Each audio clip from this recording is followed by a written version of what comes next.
Hi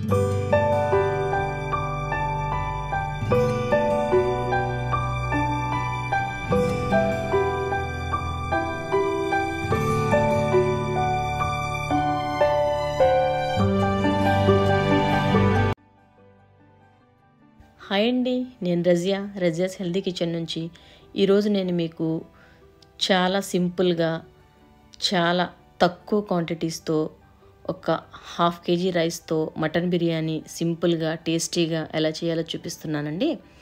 ఇది చాలా టేస్టీగా ఉంటుందండి. చాలా సింపుల్ ఇంగ్రీడియంట్స్తో కూడాను, చాలా స్పైసెస్ కూడా చాలా తక్కువగా వేసుకొని చాలా టేస్టీగా చేసుకోబోతున్నాం ఇప్పుడు మనం. ఇది 4 to 5 పీపుల్స్కి చాలా సఫిషియెంట్గా సరిపోతుందండి. ఇప్పుడు దీనికోసం నేను 1/2 kg బాస్మతి రైస్ తీసుకున్నాను. ఇది బాస్మతి రైస్ అండి. మనం ఏ రైస్ తీసుకుంటున్నాం అనేది ఏమి ఇంపార్టెంట్ ఏం కాదండి. ఏ బాస్మతి రైస్తో అయినా కూడా బిర్యానీ చాలా బాగా వస్తుంది. కాకపోతే మనం వండే విధానంలో ఉంటుందండి. ఆ విధానం కరెక్ట్గా మనం చూసుకొని ఆ వాటర్ బాయిల్ చేయడం, అది రైస్ పర్ఫెక్ట్గా చూసుకుంటే ఏ రైస్తో వండినా కూడా మనం చాలా బాగా వస్తుందండి. ఈరోజు నేను ఈ 2 గ్లాస్ ఆఫ్ బాస్మతి రైస్ తీసుకున్నాను. ఇది 1/2 kg కన్నా కొంచెం ఒక 100 grams ఎక్కువ ఉంటుందండి ఈ 2 glasses కలుపుకుంటే. ఈ రైస్ని ఇలా కడిగి 1 hour నానబెట్టి ఉంచుకుందామండి. దీని కోసం మనకి ఒక 1/2 kg మటన్ తీసుకున్నానండి. ఈ 1/2 kg మటన్ అంత ముదురుది కాదు, అంత లేతది కాకుండా మీడియంగా ఉంది. సో ఇప్పుడు దీన్ని మనం ఒక 2-3 సార్లు శుభ్రంగా కడిగి పెట్టుకుందామండి. మనం ఈ మటన్ కొనేటప్పుడు చాలా వేస్ట్ చేసేస్తుంటారండి. చూసి మనం తొడభాగం దగ్గర చూసి సెలెక్ట్ చేసుకొని కట్ చేయించుకోవాలి. ఇప్పుడు దీన్ని మ్యాగ్నేట్ చేసుకుందాము. ఇలా ఒక చిన్న టేబుల్ స్పూన్తో పసుపు వేద్దామండి. ముందు పసుపు వేద్దాము. తర్వాత ఇందులోకి ఒక టేబుల్ స్పూన్ కారం వేద్దామండి. ఇది మన ఇంట్లో ఆడించిన కారం అండి. మీరు కారం ఇంకొంచెం కావాలనుకుంటే ఇంకొక స్పూన్ కూడా యాడ్ చేసుకోవచ్చు.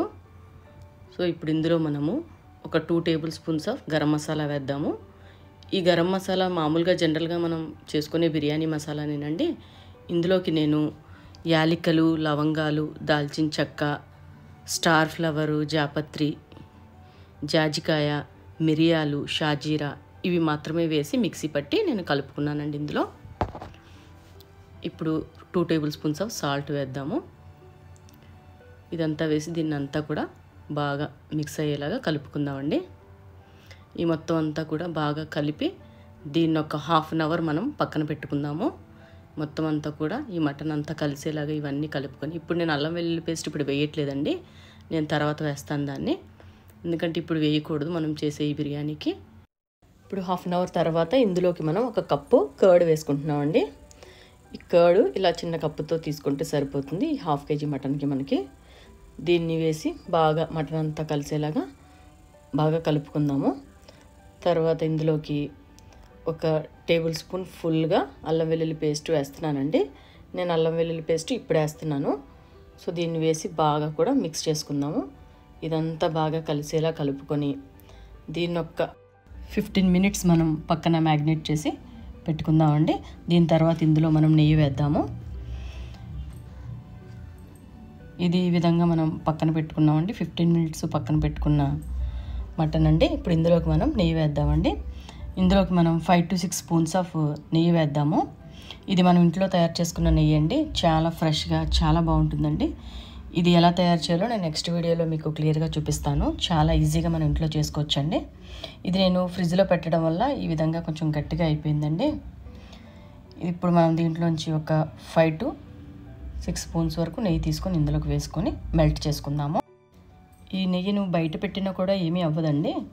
ఎన్ని మంత్స్ అయినా కూడా చాలా ఫ్రెష్గా ఉంటుంది. కాకపోతే నేను ఇంకా ఎక్కువగా ఇంట్లో వాడడం కాబట్టి ఇంకా లాంగ్ పీరియడ్ వరకు కూడా బయట పెట్టడం ఎందుకని నేను ఫ్రిడ్జ్లో పెట్టేశాను. ఇది బయట పెట్టినా కూడా చాలా ఫ్రెష్గా బాగుంటుందండి. సో దీన్ని ఈ విధంగా నేను ఓవెన్లో పెట్టి మెల్ట్ చేసుకుంటున్నాను. నేను నెయ్యి 6 spoons తీసుకున్నానండి.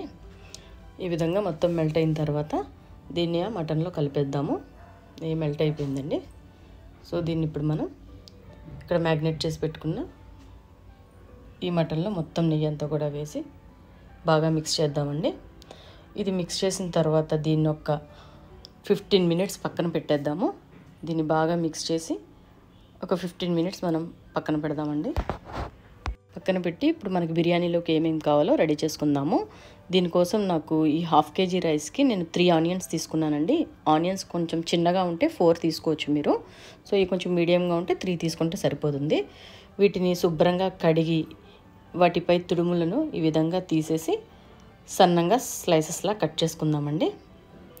ఈ విధంగా స్లైసెస్లా కట్ చేసుకుందాం మొత్తం అంతా కూడా. ఇలా మొత్తం అన్ని స్లైసెస్ కింద చేసుకొని చేత్తో ఈ విధంగా మొత్తం అన్ని మ్యాష్ చేసుకుందామండి. ఇవి ఫ్రై చేసేటప్పుడు ఇలా చేయడం వల్ల ఈవెన్గా ఫ్రై అవుతాయి. సో ఇప్పుడు ఇందులోకి నేను ఒక 2 గుప్పెళ్ళు కొత్తిమీర తీసుకున్నానండి. ఒక 2 గుప్పెళ్ళు కొత్తిమీర, ఒక గుప్పెడు పుదీనా తీసుకుంటే సరిపోతుంది. కొత్తిమీరని శుభ్రంగా కడిగి ఈ విధంగా చిన్న చిన్న స్లైసెస్ కింద కట్ చేసి పక్కన పెట్టుకుందాము. ఇప్పుడు మనకి బిర్యానీలోకి ఆనియన్స్, పుదీనా, కొత్తిమీర, చిల్లీస్ అండి. ఇంకా ఈ స్పైసెస్ తీసుకున్నానండి. లవంగాలు, యాలకులు, దాల్చిన చెక్క, షాజీరా, బే లీవ్స్, మరాఠీ మొగ్గ, కొన్ని కాజు నట్స్ తీసుకున్నాను. ఇప్పుడు ముందుగా మనము ఈ ఆనియన్స్ని ఫ్రై చేసి పెట్టుకుందామండి. ఇలా బ్రౌన్ కలర్ వచ్చేలాగా ఫ్రై చేసి పక్కన పెట్టుకుందాము.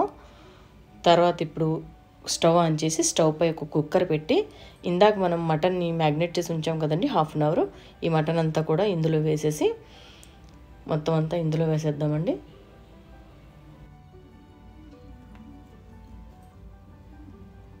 ఇప్పుడు దీనిపై మనం కొంచెం పుదీనా, కొంచెం కొత్తిమీర, ఒక 2 చిల్లీస్ వేసి మూత పెట్టేసుకుందామండి. ఇది విధంగా కుక్కర్లో పెట్టి ఒక 5 to 6 విజిల్స్ వరకు వేయించుకుందాము. ఇలా క్యాప్ పెట్టి ఒక 5 to 6 విజిల్స్ వేయించుకుందామండి. ఇది మటన్ మీడియంగా ఉంది కాబట్టి 5 to 6 విజిల్స్కి సరిపోతుంది. మీరు కానీ ఇంకొంచెం మటన్ ఏమైనా ముదురుగా ఉంటే ఇంకా 1-2 విజిల్స్ వేయించుకోండి. అది జస్ట్ మనం కుక్కర్ నుంచి తీసేసరికి కొంచెం మెత్తగా ఉడికితే సరిపోతుందండి. ఇప్పుడు దీన్ని విజిల్స్ వేయించిన తర్వాత ఒక పక్కన పెట్టుకుందాము. ఇప్పుడు స్టవ్ పై ఒక డేక్షా పెట్టి ఇందులో ఒక 6 liters ఆఫ్ వాటర్ పోసుకుందామండి. తర్వాత ఇందులో ఇందాక మనం తీసుకున్న స్పైసెస్ అన్నీ కూడా ఇందులో వేసి బాయిల్ చేసుకుందాము. ఈ విధంగా ఇందులో ఇప్పుడే సాల్ట్ కూడా వేసుకోవాలండి. నేను ఇందులోకి ఒక గుప్పెడు సాల్ట్ వేస్తున్నాను. మీరు ఈ సాల్ట్ని టేస్ట్ చూసి కొంచెం సాల్టీగా ఉండేలా చూసుకోవాలండి. అప్పుడే రైస్ చాలా టేస్టీగా వస్తుంది. జస్ట్ మనం టేస్ట్ చేసినప్పుడు కొంచెం లైట్గా సాల్టీగా ఉండాలి.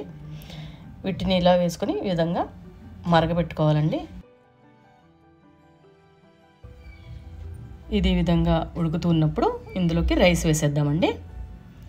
ఇప్పుడు రైస్ ఇందులో వేద్దాం. ఇదే మెయిన్ స్టెప్ అండి. రైస్ మనం ఈ వాటర్లో పోసినప్పుడు వాటర్ క్వాంటిటీ చాలా ఎక్కువ ఉండాలండి. ఇప్పుడు మనం 1/2 kg రైస్కి నేను 6 liters ఆఫ్ వాటర్ తీసుకున్నాను. అదేవిధంగా మీరు కేజీ రైస్ తీసుకున్నప్పుడు 9 liters ఆఫ్ కూడా వాటర్ తీసుకొని ఇలా కుక్ చేసినప్పుడు రైస్ చాలా పర్ఫెక్ట్గా కుక్ అవుతుందండి. చాలా లాంగ్ రైస్ కూడా అవుతుంది ఇది. ఈ స్టెప్ అసలు మర్చిపోవద్దండి. సో ఇప్పుడు మనం పక్కన వేరే డేక్షా పెట్టి స్టవ్ ఆన్ చేసుకుందాము. ఇది మనం ఈ 1/2 kg రైస్ కుక్ చేసుకోవడానికి సరిపడేటువంటి డేక్షా తీసుకొని స్టవ్ ఆన్ చేసుకొని దీంట్లో కొంచెం హీట్ ఎక్కిన తర్వాత ఇందులో కొంచెం నెయ్యి వేసుకుందామండి. ఇందులో నేను 1 tablespoon ఫుల్గా నెయ్యి వేసుకున్నానండి. ఈ నెయ్యి వేసి కాస్తంత అలా కరిగిన తర్వాత ఇందులోకి మనం ఇందాక తీసుకున్న కాజు నట్స్ని ఇందులో వేసి వేయించుకుందాము. ఈ విధంగా నెయ్యి కరిగిన తర్వాత ఈ కాజు నట్స్ అన్నీ కూడా ఇందులో వేసి కొంచెం లైట్గా రోస్ట్ చేసుకుందాము. ఈ విధంగా రోస్ట్ చేసుకొని కొంచెం లైట్గా కలర్ చేంజ్ అయ్యేలా కొంచెం ఫ్రై చేసుకొని ఇందులోకి ఇప్పుడు మనము ఇందాక తీసి పెట్టుకున్న కొంచెం పుదీనా, కొంచెం కొత్తిమీర ఇందులో కూడా వేసి ఒక్కసారి అలా లైట్గా ఫ్రై చేద్దామండి. ఇంకొంచెం పుదీనా, కొత్తిమీర పక్కన పెట్టాను నేను. తర్వాత ఇందులో మనం ఇందాక ఫ్రై చేసి పెట్టుకున్న ఆనియన్స్ కూడా ఇందులో వేసి ఒక్కసారి కొంచెం అలా ఫ్రై చేద్దాము. 1 నిమిషం అలా ఫ్రై చేసిన తర్వాత ఇందులో ఒక 4 స్పూన్స్ ఆయిల్ వేద్దామండి. ఆయిల్ వేసి 1 నిమిషం మళ్ళీ కొంచెం అలా కలిపి ఇందులోకి ఇప్పుడు మనం మళ్ళీ గరం మసాలా వేద్దామండి. ఇందులోకి మళ్ళీ మనం మటన్ మ్యాగ్నేషన్ అప్పుడు వేసిన గరం మసాలానే ఇప్పుడు ఇందులో నేను వేస్తున్నాను. నేను 1 tablespoon మాత్రమే గరం మసాలా వేసానండి. మీకు ఇంకొంచెం స్పైసీ కావాలనుకుంటే ఇంకో స్పూన్ వేసుకోండి. 1 స్పూన్ వేస్తే సరిపోతుంది, మైల్డ్గా బాగానే ఉంటుంది. సో 1 స్పూన్ వేసానండి. దీని తర్వాత ఇందులో ఇప్పుడు మనం ఇందాక మనం విజిల్స్ వేయించి పెట్టుకున్న మటన్ని ఇప్పుడు ఇందులో వేసేయాలండి. ఇందాక మనం విజిల్స్ వేయించి పక్కన పెట్టుకున్న మటన్ని కుక్కర్లోది ఇందులో వేసేద్దాము. ఈ మొత్తం అంతా కూడా ఇందులో ట్రాన్స్ఫర్ చేసి బాగా మిక్స్ చేద్దామండి. ఈ మొత్తం అంతా కూడా ఇందులో వేసేసి దీన్ని బాగా ఒకసారి కలుపుకుందాము. ఈ విధంగా కలుపుకోవాలి మొత్తం అంతా కూడా. కలిపి ఒక్క 30 సెకండ్స్ దాన్ని కొంచెం అలా కుక్ అవనిద్దామండి. ఇప్పుడు పక్కన మనం ఇందాక పెట్టుకున్న రైస్ని దీంట్లోకి ట్రాన్స్ఫర్ చేసుకోవాలి. ఇప్పుడు ఇది 80% వరకు కుక్ అయి ఉందండి రైసు. దీన్ని ఇప్పుడు దీనిపై ఇలా స్ప్రెడ్ చేస్తూని ఈ మటన్పై మొత్తం అంతా కూడా ఈవెన్గా వేసుకొని స్ప్రెడ్ చేసుకోవాలి. ఇది 80% కుక్ అయిన రైస్ అండి ఇది.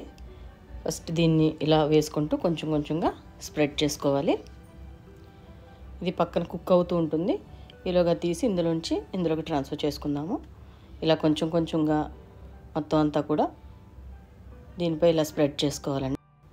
ఈ విధంగా మొత్తం రైస్ అంతా కూడా దీనిపై స్ప్రెడ్ చేసుకొని ఇప్పుడు పైన కొంచెం ఆనియన్స్ వేసుకుందాం.